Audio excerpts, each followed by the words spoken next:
Hello, you're back with a single malt review for December 6th.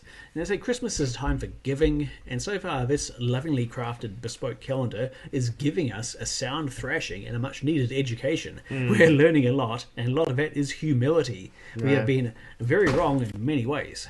Still hurting from yesterday, although I got to say that was a masterstroke. That was a goddamn masterstroke. They got us with the double Thompson, the Thompson spit roast. Thompsons from both ends, and we didn't see it coming. Never mind, onwards and upwards. The streak, I can feel it bubbling away. The streak pressure is building like the Alpine fault, and it's going to go off. And nothing will ever be the same again. All right, another fairly light, bright body here. Yeah, size-wise, that's getting very close to the colour honesty. What do we got? And also helps us nothing because it's what I'm hoping for here is like, wow, that's mega sherry because that's its own bonus round, and then it narrows the field a wee bit. That is a curious nose. That's a familiar nose. Yeah, my nose is certainly curious and wants to know more. That's gentle. I'm trying to. It's got a bit of a.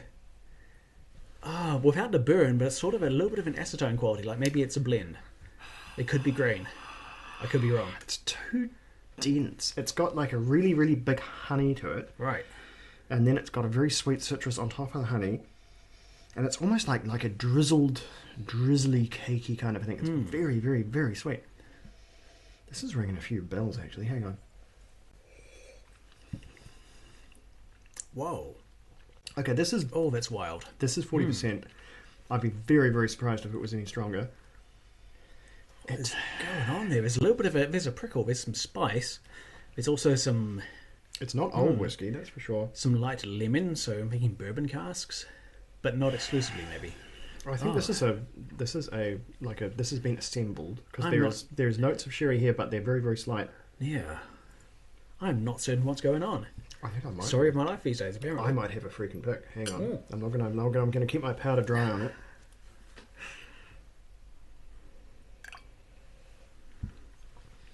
I think this is a whiskey I actually end up drinking quite a lot of. This has a real, which will mean very little to a very, very small handful of people. This is a real end of the evening at the in-laws flavour here. Right. It's a particular bottle of whiskey that comes out. Or until we drank it all, I think. I think it may have befallen a fate last time, but nonetheless,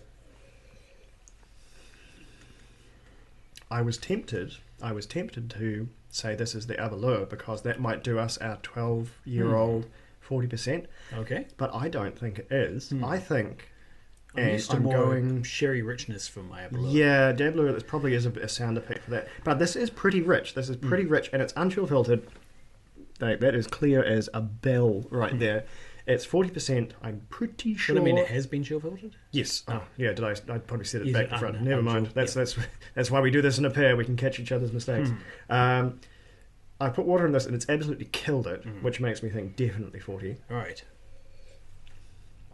I think this might be Glenmorangie. I think this might be Glenmorangie 10 years old, which makes it a question mark, because that's not on the board. So this is either the pick of my life, or I've just thrown a stone down an extremely large gulf and I will never get that stone back again. But I think, because I was drinking this last month and the month before that, this is one I typically have sort of with ice. And what was I doing with it? I think we made some extremely ill-fated old fashions with it, but never mind. It's not a bad whiskey. It's an ordinary whiskey. It's a common whiskey, and I think that's what I've got. But give us a safety pick. We need a safety pick. A little more water. I'm getting surer and surer. As much as I've killed this whiskey, because I've killed this whiskey before. I've put ice in this whiskey and left it for too long and come back and gone, oh, this is dead. This is drowned. My first impression, if it's not a mystery dram, would be a I'd go for the 12-year-old 12, yeah. and Go for the 40%. 12. I think that's the only other safe one to go for. I think that's got our bases covered. Okay. I'll quickly review my notes of what we picked as our guesses for 12 and 40. Because Glenfiddich, rather, this ain't. No. Possibly Glenmurray. Yeah, the Glenmurray again. I feel discuss Glen Murray every single time we've gotten together, and I don't know why. We're just the Glen Murray virus is in us. Going for 12 and 14. Okay, going for 12. Yeah. That's the sensible pick. I'm going to go with a long bomb here all the way to the end of the field. Glenmorangie 10. Ooh. 6. How did we do? Let's go. This is 6. This is how you do a 6. This is not a 9 yet. Yes! Almost swore on the channel. Almost swore on the channel. It is. It freaking is. Okay. Glenmorangie 10. Excellent. Yeah. Yep. Okay, I'm feeling... Ooh, I've got the tangles. I've got the tangles. It's exactly They're right. inside Not me. just to be right. Tick box on the yes, Mighty yes, Bingo yes, card, yes, but yes, the yes. exact right whiskey. How do I denote that on the thing? And it makes me so suspicious that the 12-year-old 40% is going to be something really, really horrible. So not that the whiskey is going to be horrible, but it's going to be something really, really deviously horrid, and they're going to really get us with it. But a Californian single grain 12-year-old from one bespoke distiller's forgotten warehouse or something. Who knows? But for now, my stone has landed. It has landed in the spotlight. And I'm going to get that stone back and have another go and promptly lose it tomorrow. But never mind. Never mind. Safe.